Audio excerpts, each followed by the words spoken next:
চিঠি লিখলাম ও লিখলাম তোমাকে। কেয়ামত থেকে কেয়ামত সিনেমা মুক্তির পর যেন সব কিছুই বদলে গেল। ছবিটা হিট, সুপারহিট।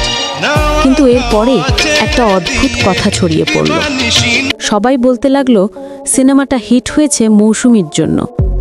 সালমান শাহ নাকি তখন চুপচাপ শুনতেন। একসময় মনের ভেতরে জমে থাকা ক্ষোভটা আর ধরে রাখতে পারলেন না। বললেন, ঠিক আছে, আমি আর মৌসুমীর সঙ্গে কাজ করব না।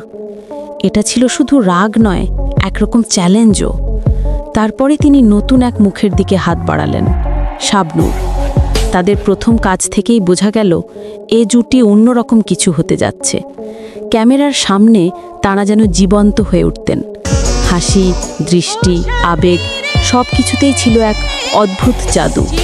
শাবনূর জনপ্রিয় হয়ে উঠলেন খুব দ্রুত, আর সালমান শাহ যেন নিজের সিদ্ধান্তের সফলতা দেখলেন নিজের চোখে। তখনই মানুষ বুঝল সালমান শাহের ভেতর সেই জিনিসটা ছিল যেটাকে বলে প্রতিভা। যে প্রতিভা দিয়ে সে চাইলে 100টা মৌসুমী তৈরি করতে পারত। কিন্তু ভাবতো, যদি সালমান শাহ সেই রাগ না করতেন, আরও অনেক সিনেমায় মৌসুমীর সঙ্গেই কাজ করতেন, তাহলে কি শাবনূর নামটা এতটা উজ্জ্বল হয়ে উঠত? তোমার কি মনে হয়? কমেন্টে জানাও।